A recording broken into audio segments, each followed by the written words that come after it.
ambazo watoto wanapenda kwenda kucheza mbali ya kwenye bembea? Labda hiyo siku mama akwambie labda kwenye bembea leo haiwezekani, ni sehemu gani nyingine wewe Leticia ambayo huwa unapenda kwenda siku ya sherehe ukiacha siku kwenye bembea? Beach. Beach. Umeenda beach? Beach gani? Inaitwaje hiyo beach? Beach Mavi. Unijui beach hiyo inaitwaje? Aha, iko wapi? Leticia, umenifurahisha kabisa, umenionyesha kwa kidole. Ulienda na nani beach hiyo siku? Mama Imani. Mlienda na Mama Imani. Na nani tena? Na ulienda na Angel? Angel, Maria, na Mama Imani na Dakevin. Ndio mlienda beach. Kule beach kulikuwa na kitu gani ambacho wewe Angel kilikuwa Leticia kilikuvutia sana mpaka una sehemu nyingine unasema unapenda kwenda beach? Maana beach najua kuna maji, si ndio? Na kuna nini kingine? Ndio kuta watoto wengine? Na kuna ice cream. Kwa hiyo mlikula ice cream mlivyoenda beach. Okay. Wewe Leticia unajua kuogelea? Unajua? Angel? Najua. Na mkienda beach mnaogelea? Maji ya bahari? Na wewe Leticia unaweza kuogelea? Na mkienda kule beach kuna watoto wengine mnawakuta? Sasa ukiangalia mkienda kule beach huwa kunakuwa na watoto wengi au wale watoto mnakuwa na watoto na wazazi wenu? Wazazi wake. Watoto na wazazi wao. Hakuna watoto wanaoenda peke yao? Lakini sasa Leticia, ukiangalia yale maji hujawahi waza kwamba labda ukaogopa kwamba nikiingia kuogelea hapa pengine maji yasije kanipeleka mbali? Hujawahi waza? Uliwahi waza hivyo? Na bado unatamani sana kwenda beach? Leticia, ukishatoka beach mkirudi nyumbani basi ndio sherehe inakuwa imeisha. Basi roho yako inakuwa imeridhika. Kwa hiyo ni vitu hivyo viwili tu ambavyo unatamani ufanye kusi wakati wa sherehe, uende beach au uende kwenye bembea? Kwenye bembea. Uende kwenye bembea na uende kwenye bembea. Kwenye bembea ndio unapenda zaidi. Kuna watoto wengine unakutana nao kule, wanakuwa marafiki zako. Mnacheza tu pamoja. Halafu nyewe mnarudi nyumbani. Asante sana Leticia. Nirudi kwako mwalimu. Nyakati za sherehe. Mazingira sahihi ya watoto kuwepo nyakati za sherehe ni yapi? Kabla hujanijibu swali hili, twende kwa mapumziko, na nikitaka mtazamaji na wewe unipe mawazo yako. Mazingira, unafikiri mazingira sahihi ya watoto kuwepo nyakati za sherehe kama wewe ulivyosikia hao watoto ambao wamekuwa wageni wetu siku ya leo, wao binafsi wanatamani kwenda kwenye bembea, lakini nje ya bembea wanatamani kwenda beach. Na wewe tunaomba utupe uzoefu wako. Unafikiri mazingira sahihi ya watoto kuwepo nyakati za sherehe ni yapi? Tuma message kupitia 0689090661. Tunakwenda kwa mapumziko. Tutakaporudi tena tutakuwa na Mwalimu Baraka moja kwa moja. Yeye sasa atakwenda kutueleza kwa kina mazingira sahihi ya watoto kuwepo kwenye sherehe ni yapi. Karibu.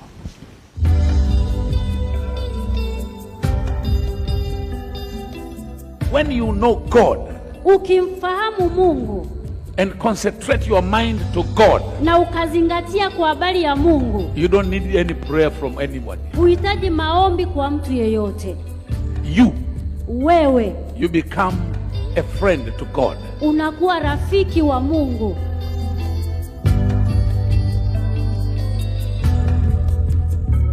Nisema kitu hapo.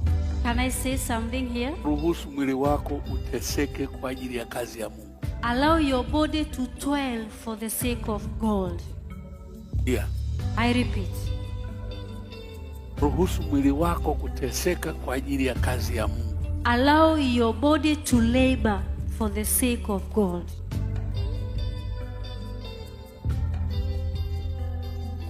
Saa zingine unaweza kuona, at times you may find, unakaa Kijichi, you live in very far at Kijichi? Kutoka Kijichi mpaka hapa ni mbali. All the way from Kijichi to here is very far.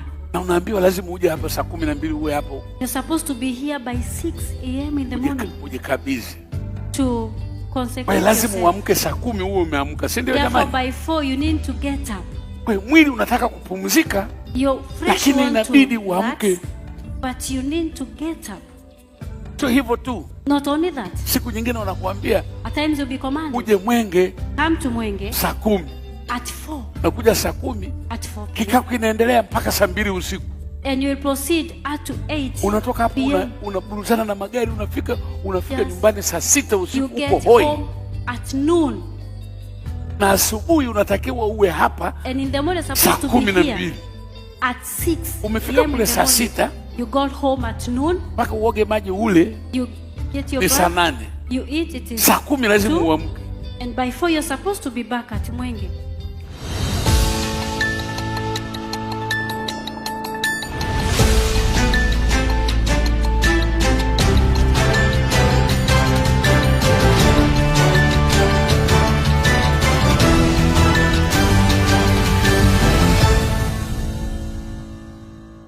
Tumerejea tena na sasa moja kwa moja tuko na Mwalimu Baraka ambaye yeye anakwenda kwa kina tuongee masuala haya ya mazingira sahihi ya watoto nyakati za sherehe. Mwalimu, kama ambavyo tumeongea na mtazamaji ya kwamba mazingira sahihi nyakati za sherehe kwa watoto ni yapi hasa?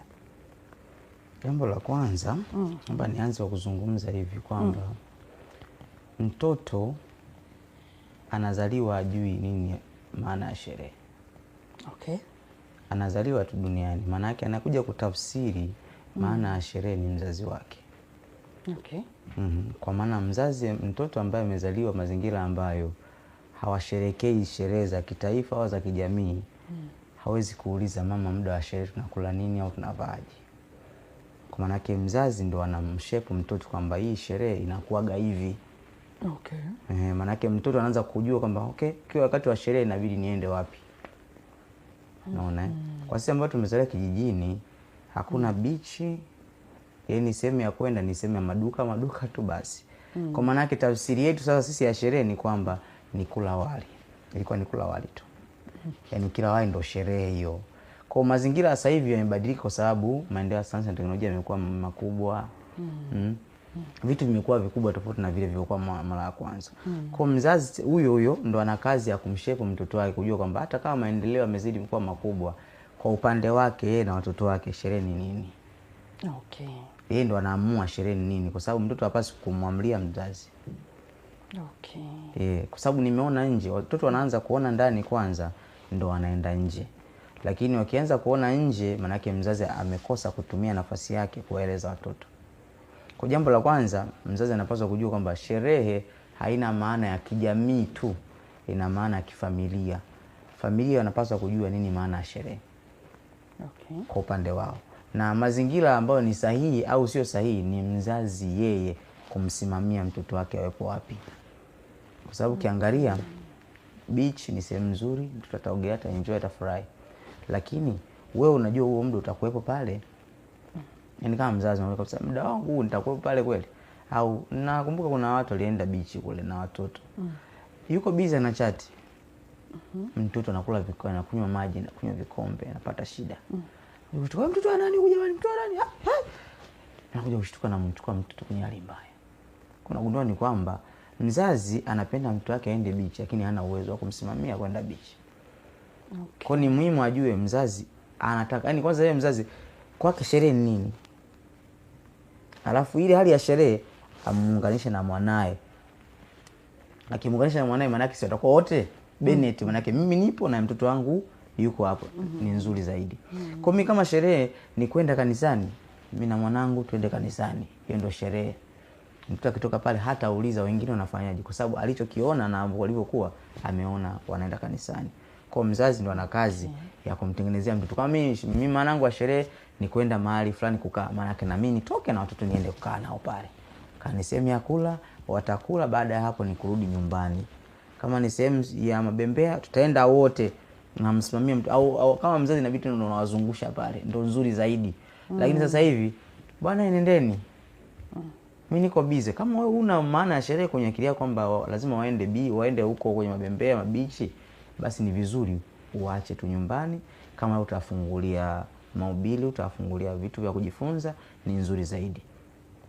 Lakini mwalimu, hapo wakati huo pia mzazi naangalia kwamba acha ni take advantage huu muda ambao ni siku ya sherehe, kwanza ni holiday, watoto hawaendi shule, lakini mimi pia nifanye mambo yangu na nina watoto 3 au 4.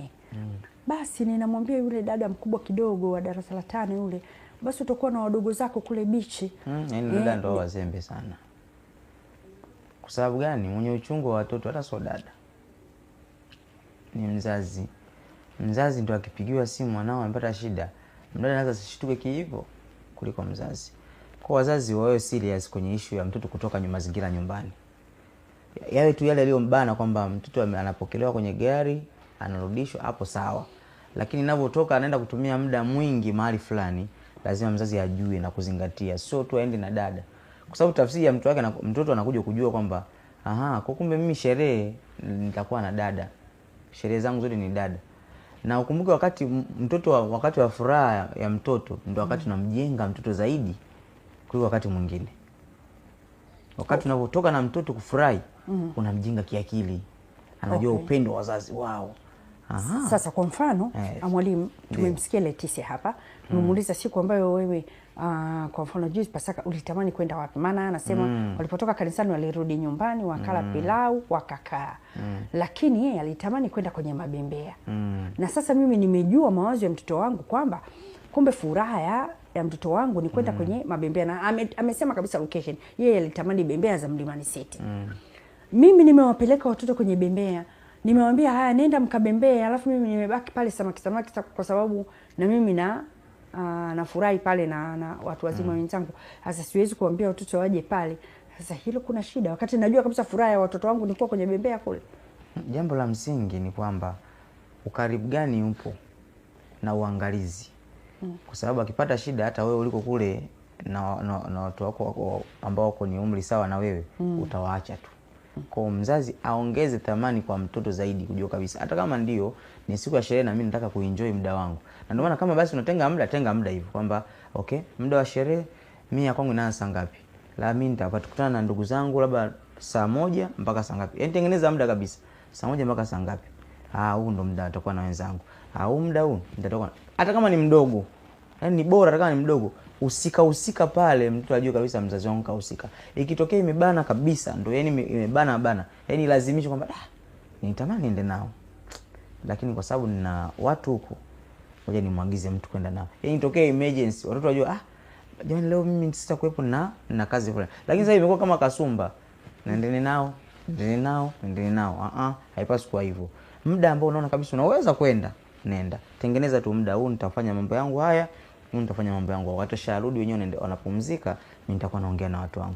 Au ni muda huo basi nalazimika nibaki huko, basi nijue kabisa wako wapi, na pia mzazi awe naulizia. Watoto wanaendeleaje huko? Okay. Wameshamaliza wana njaa wanafanyaje, wapi chakula? Awe anajua pia na kuulizia. So tu kukaa relax kwamba mimi niko na wenzangu wakimaliza watarudi nyumbani. Inabidi aulizie kinachoendelea huko ni kitu gani. Wameshafurahi. Okay basi. Muda huu achukue apeleke nyumbani. Yeye anajua kabisa mzazi kwamba sasa nyingine anaweza kuwasalimia, wanangu mnaendeleaje hapo? Mama tuko vizuri, mnaendeleaje? Safi. Ndio anajua okay, mbali na mama yuko hapa, lakini anatufuatilia kujua kile anachofanya hapa. Ni nzuri zaidi. Nini athari za moja kwa moja ambazo zinaweza kujitokeza ikiwa mimi mzazi sipo karibu na watoto wangu, lakini nimewaruhusu watoto wangu waende beach, nimewaruhusu watoto wangu waende kubembea, nimeruhusu watoto wangu waende kutembea wakale ice cream pamoja na wenzao? Nini athari za moja kwa moja ambazo zinaweza kutokea kwa mimi kuwa mbali nao? Yaani kabla sielezea athari moja kwa moja, lazima tujue kuna aina ya mazingira. Okay. Mazingira sio tu kijiografia. Nikizungumzia mazingira ya kijiografia nazungumzia mahali fulani, bichi, mbembea, sehemu ya kula. Yaani mazingira ya kijiografia. Lakini na mazingira ya kiteknolojia ambao mzazi inabidi awe makini wakati wa sherehe. Hapo naweza kuzungumzia hata nitakuwa nahusianisha au mazingira na athari zake. Okay. Mazingira gani ya kiteknolojia yapo kwa mtoto wako, au wakati wa sherehe wewe unamwandalia mazingira gani kiteknolojia ya mtoto? Wazazi wengine wakifurahi sana au muda wa sherehe, mtoto wake anamruhusu kutumia simu unaofanya kwa namna yote ile. Unaona? Mzazi yuko mbali na mtoto wake, lakini mazingira aliyomwekea kwamba sherehe ni kuenjoy, tumia simu unavyoweza. Mtoto anaharibikiwa huku, yeye yuko mbali na huku. Ndio maana sio nzuri sana mtoto wa mwaka mmoja hadi miaka ile 5 hapaswi kuona chochote ambacho kitaweza kumconfuse kwenye akili yake. Kwa at least ile miaka 5, at least kama kuna vitu vya lazima vya kuangalia ndo aangalie. Lakini chini hapa inaonyesha ina madhara makubwa sana kiakili kwa mtoto, hasa ule mwanga na ile mionzi. Kwa umbali wa mtoto na mzazi wake wakati wa sherehe unakuja kuleta madhara, kwa sababu haujui anahusiana akina nani. Na kinazungumza mazingira ya kijamii, watu wanaokutana nao huko ni wakina nani. Kwa sababu si watu wote wana sifa sawa, wana akili moja, wana malezi sawa, na wana tabia sawa. Maana lazima ujue kabisa, ninapokuwa mbali sijui mwanangu anahusiana na watoto wa aina gani. Lakini pia sijui mwanangu anatumia vifaa gani vya teknolojia, au hiyo eneo na vitu gani vya teknolojia ambavyo vitamfanya mtu ahusike hata kama sio vizuri. Kwa sababu kila mahali unapoenda kuna vitu wamevitengeneza vya watoto. Vingine sio vizuri kwa mtoto kuweza kuhusika kufanya. Sasa mzazi usipojua, maana uko mbali, hautojua hicho kitu. Lakini pia mzazi hautojua mtoto wangu kwa aina ya tabia yake alivyo, mwanangu ninapomfahamu kwa aina ya tabia yake, aende wapi. Kwa sababu kuna watoto wakorofi. Mzazi anafahamu mtoto wangu huyu, hapana, huyu ni mkorofi, anampeleka bichi.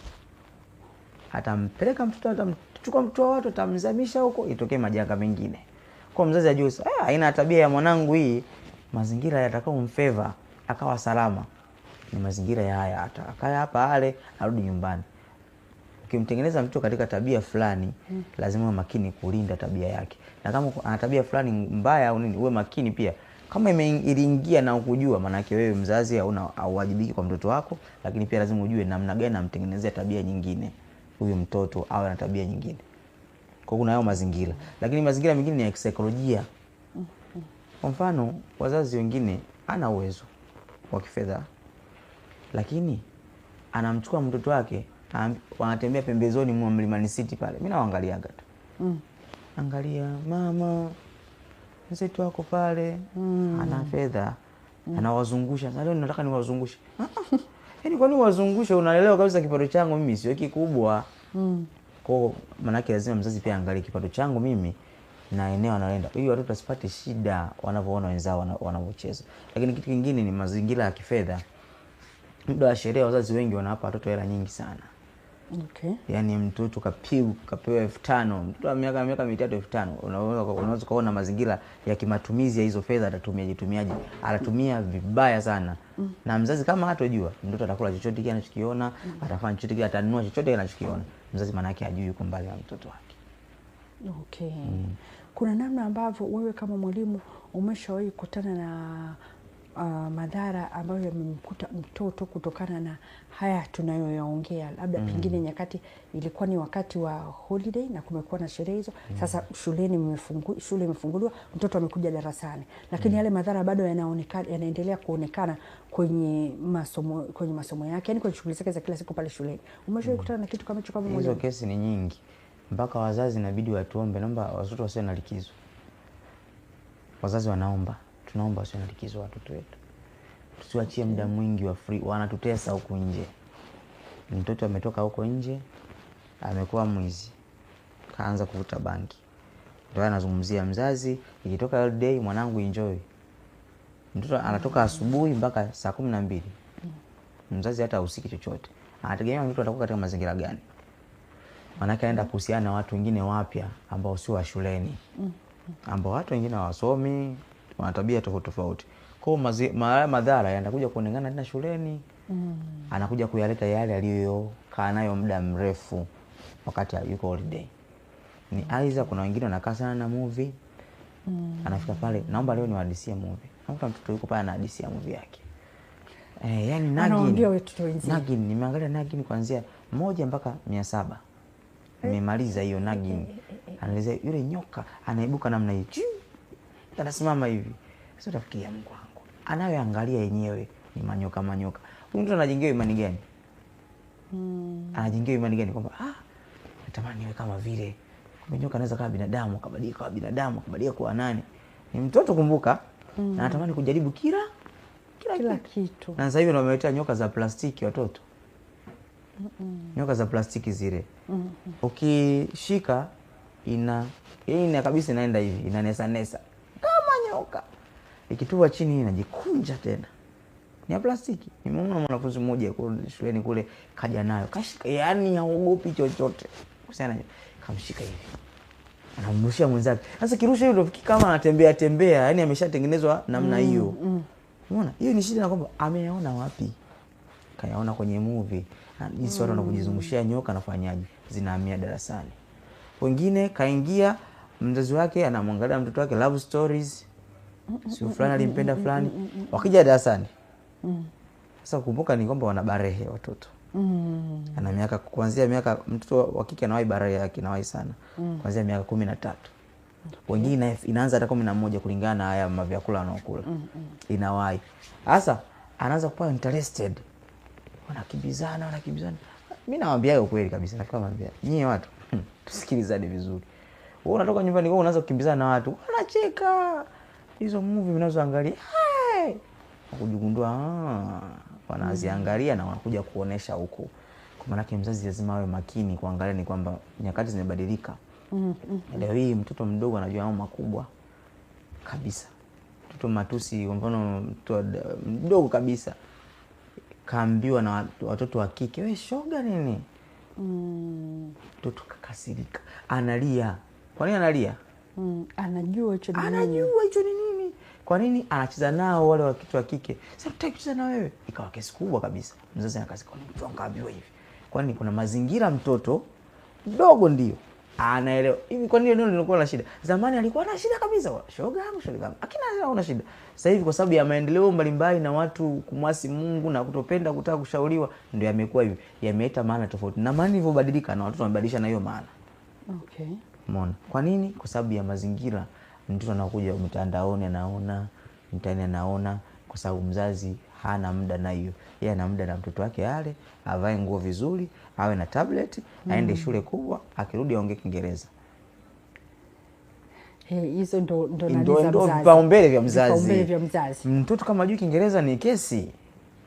Kwenye English medium ni kesi. Mwanangu hajui Kiingereza, lakini asemi mwanangu ana tabia fulani, hataki tabia. Hizo tabia bwana hizo bibi yake shadi siko mimi sitaki tabia nataka Kiingereza.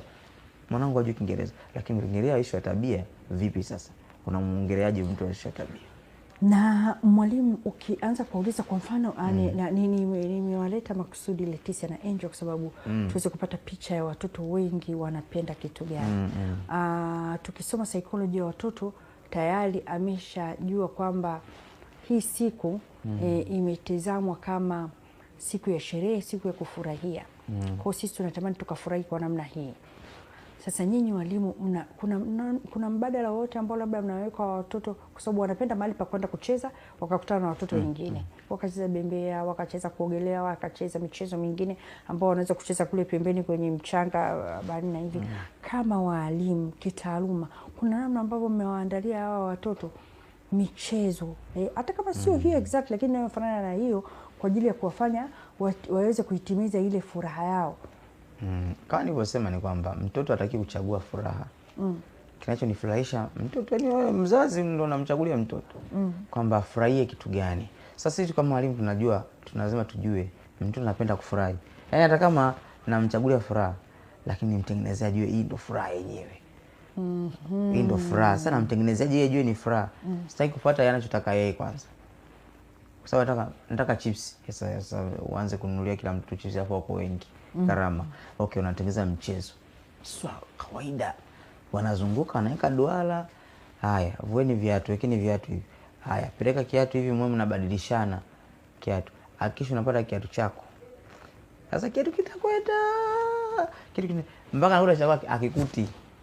Yaani mchezo unafurahisha, atafurahi pale tuko tumekaa kwenye mchanga kabisa.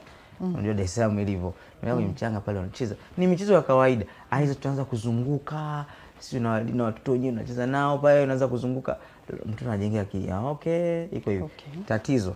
Akienda nyumbani anaambiwa sio michezo. Mwanangu kuna michezo hii sasa.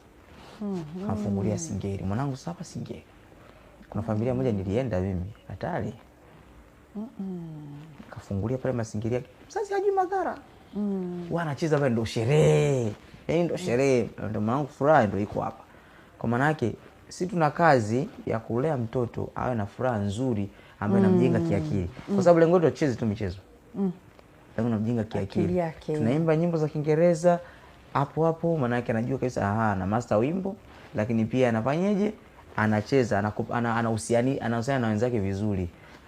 Kimunga zangu kwake. Kama tuna michezo fulani tunaunganisha, labda wanakimbia, sasa una michezo ya kike wanacheza mpira, tunaweka pale wanacheza. Lengo ni kuwajenga wapate furaha ambayo wanaitamani kwa mazingira nao watengenezea sisi. Hata ukimpa zawadi mtoto pipi, anafurahi, anajua mwalimu, hii ndio furaha, ni furahi. Sasa mzazi akitoka pale anamfanyia mwanae birthday ya milioni 5, mtu anachanganyikiwa. Mimi sielewi kabisa kwa nini anafanya nini, na mtoto ndio jinsi alivyo. Kitu kidogo mtoto anajua kabisa hiki ni kidogo. Na mzazi lazima ajue kabisa amwekee mtoto wake vipaumbele. Kitu gani cha lazima? Kile sio cha lazima. Sherehe sio za lazima. Okay.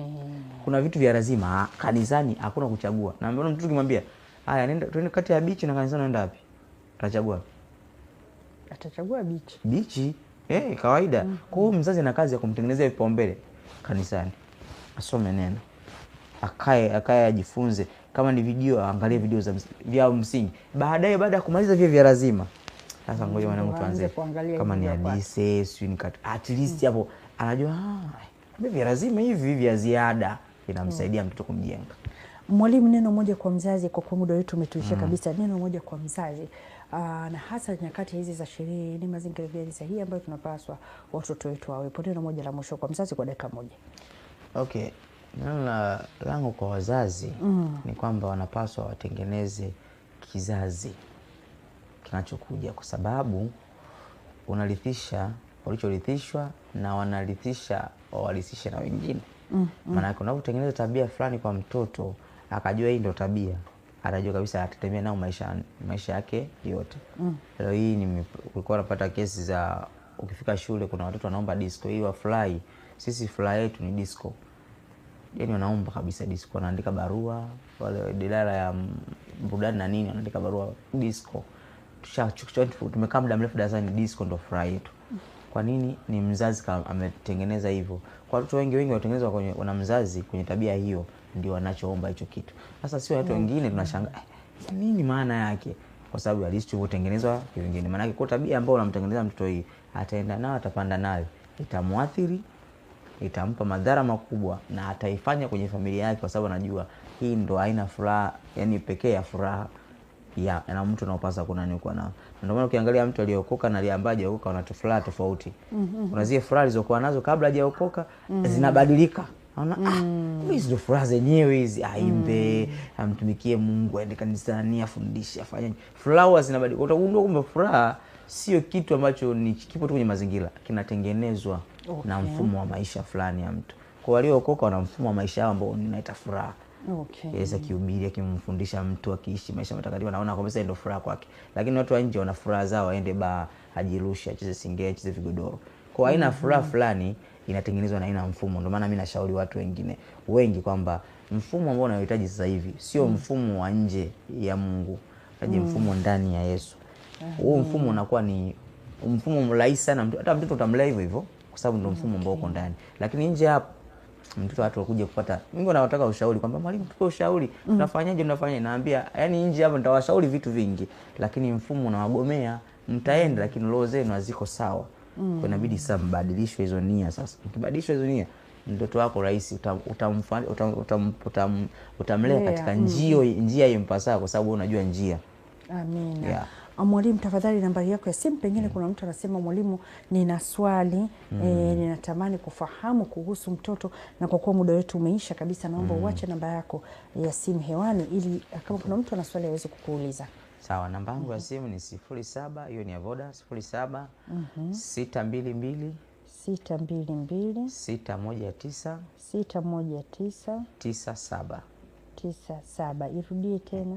07 622 619 619 97. Ndio. Okay. Mtazamaji wa Habari Dunia, hivi ndivyo tunavyohitimisha siku ya leo, na tumemsikia Mwalimu Baraka anasema sherehe ni vile ambavyo sisi wazazi ndio tunatafsiri. Mtoto anapokea kile ambacho sisi wazazi tumetafsiri. Kama tukinyamaza, mtoto hajui lini ni sherehe, lini sio sherehe. Lakini sisi wazazi ndio tunachokitafsiri kwamba hii ndio siku ya sherehe, ndio mtoto anafuata siku hiyo hiyo kwa kwake ni ya sherehe. Lakini kile ambacho tunamtafsiria kwa kwamba hii ndio furaha yako, basi hicho ndicho mtoto atakiweka akilini. Hivyo mimi na wewe mzazi, ni majukumu yetu kuhakikisha watoto wetu wanakuwa salama, hususan zile siku ambazo wanakuwa mapumziko, hawawi shuleni, kwa ajili pia ya kuwasaidia walimu wetu waweze kukutana na watoto ambao akili zao zimetulia, ziko bora. Mungu akubariki sana mtazamaji wa Habari Dunia. Nikushukuru kwa wewe kwa pamoja na mimi. Asanteni sana mliweza kutuma meseji zenu leo. Mungu awabariki. Na nishukuru timu nzima ya Ephrata TV ambao wao ni sababu ya mimi kuwepo hapa na matangazo haya kufikia moja kwa moja kutokea Ephrata Mwenge ndani ya jiji la Dar es Salaam. Asante sana Sekela Moses, ninakushukuru ile Kunda. Asante sana Dani, lakini niwashukuru sana presenters wenzangu wote ambao nimekuwa nao siku ya leo, Mr. Eliud pamoja na Emmanuel Patrick, bila kumsahau Juliet Sawatele ambaye yeye alikuwa nje na kuhakikisha miundombinu yote inakaa vyema sana. Mwalimu Baraka, nikushukuru sana sana. Asante sana. Na niendelee kukukaribisha, karibu sana Ephrata TV. Mungu akubariki sana. Tuonane siku ya kesho muda na wakati kama wa leo, na uwe na siku njema.